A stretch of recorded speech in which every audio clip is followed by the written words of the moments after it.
नमस्कार मैत्रिणींनो. तर आपण आज बघणार आहोत की 21 जुलै 2024 रविवारी गुरुपौर्णिमा उत्सव आहे. तर गुरुपद पूजन विधी कसा करायचा ते आपण बघूया. सकाळी 8च्या भूपाळी आरतीनंतर जवळच्या दिंडोरी प्रणित सेवा केंद्रात जाऊन श्री स्वामी समर्थ महाराजांच्या मूर्तीच्या चरणावर एक पळी शुद्ध पाणी अर्पण करावे व पुष्प अर्पण करून खालील प्रकारे विनंती करावी.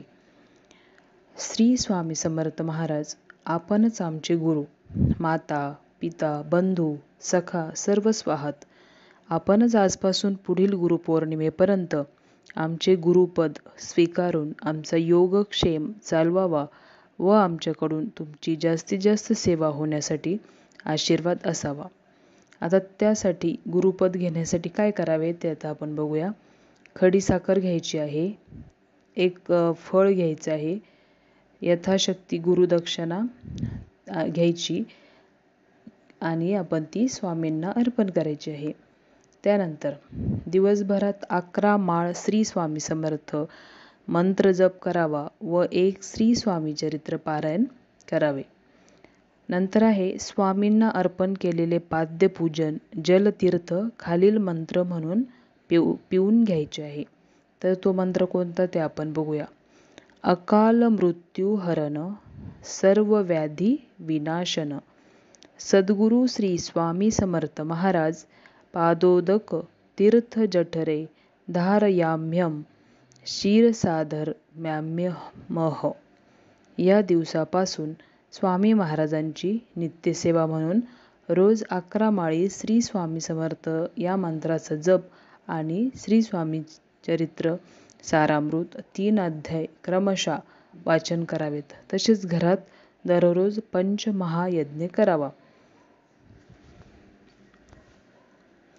तर प्रत्येकास हे माहीत आहे की या विश्वात जन्म घेणाऱ्या परमेश्वराचे सानिध्य लाभण्यासाठी श्री गुरूंचे चरण धरावे लागतात. आपण सर्व सेवेकरी भाग्यवान आहोत की आपले गुरुपद साक्षात परब्रह्माने घेतलेले आहे. अशा या परब्रह्म भगवान श्री स्वामी समर्थ महाराजांचे पूजन करून आपल्या भावी आयुष्यात मार्गदर्शन करण्याची विनंती त्यांना करण्याचा हा दिवस आहे. आपण आपल्या सेवा केंद्रात परब्रह्म भगवान श्री स्वामी समर्थ महाराजांची षोडोपचारे पूजा अभिषेकासह सकाळी भूपाळी आरतीनंतर करावी. त्यानंतर त्यांचे चरणतीर्थ पुढील मंत्र म्हणून प्राशन करावे. अकाल मृत्यू हरण, सर्व व्याधी विनाशन, श्री स्वामी समर्थ पादोदक तीर्थ जठरे धारयाम्यहम शिरसा धारयाम्यहम.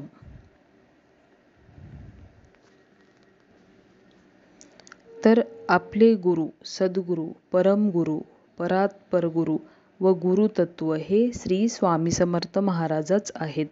त्यासाठी जे स्वतःला सेवेकरी म्हणवून घेतात त्यांनी वरील पद्धतीने गुरुपूजन करावे. हा गुरुपूजनाचा तत्वरूप मार्ग आहे.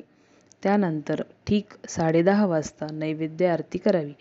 श्री स्वामी समर्थ या मंत्राचे अनुसंधान या दिवसापासून करावे व भगवान श्री स्वामी समर्थ महाराज हे आपले गुरु, माता, पिता, बंधू, सखा सर्वस्व आहेत या गोष्टीची जाणीव पदोपदी ठेवून तन, मन, वाणी व धनाद्वारे त्यांची सेवा करावी. भारतभर या दिवशी आपल्या गुरूंची, आदरणीय व्यक्तींची किंवा आपल्या जन्मदात्या पित्याला गुरुस्थानी मानून पाद्यपूजा करण्याचा संकेत असून त्यांचा उपदेश आचरणात आणण्याचा निश्चय करायचा असतो. आता उपदेश मुख्यतः काय असतो की सत्य बोलावे, आपल्या धर्माप्रमाणे आचरण ठेवावे, श्री स्वामी समर्थ मंत्राचे व आपल्या धर्मसंस्कृतीतील ग्रंथांचे, स्तोत्रांचे, गायत्री सारख्या दिव्य मंत्राचे जप, वाचन, चिंतन, हवन थोडा वेळ तरी नियमित करावे. मातृदेवो भव, पितृदेवो भव, आचार्य देवो भव, अतिथी देवो भव, श्री देवता भव, परश्री माते समान हा अनमोल भारतीय संस्कृतीचा वारसा जतन करावा. या दिव्य भारतीय संस्कृतीच्या वारसाचा सर्व श्री स्वामी समर्थ सेवा केंद्रात पाठपुरावा करून नवीन पिढीवर सुसंस्कार आज यशस्वीपणे केले जात आहेत. तर मैत्रिणींनो, तुम्ही तुमच्या घरातल्या घरात स्वामींची गुरुपद घेऊ शकतात. त्यासाठी ही सेवा करा आणि गुरुपद करून घ्या. आणि आयुष्यात एकदा आपला गुरु हा असलाच पाहिजे. त्यामुळे स्वामींसारखा गुरु हा भाग्यानेच मिळतो. तर आज तुम्हाला आजचा व्हिडिओ जर आवडला असेल तर आपल्या चॅनलला सबस्क्राईब करायला विसरू नका. लाईक करा आणि तुमच्या सर्व मैत्रिणींना हा व्हिडिओ शेअर करा, जेणेकरून त्यांनाही गुरुपद घेण्यासाठी सोपे पडेल. तर आजचा व्हिडिओ पूर्ण बघितल्याबद्दल धन्यवाद.